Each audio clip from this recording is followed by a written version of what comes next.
अवध सजल बा काशी सजल बा बारी आइल मथुरा के।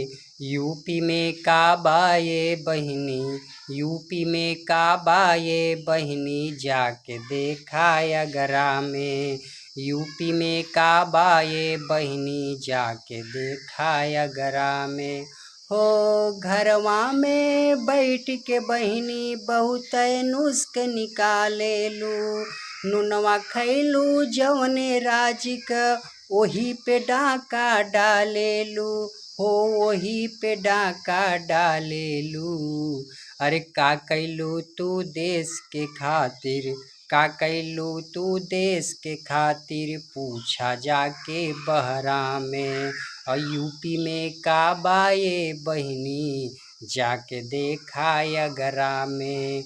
यूपी में काबा ये बहिनी, जाके देख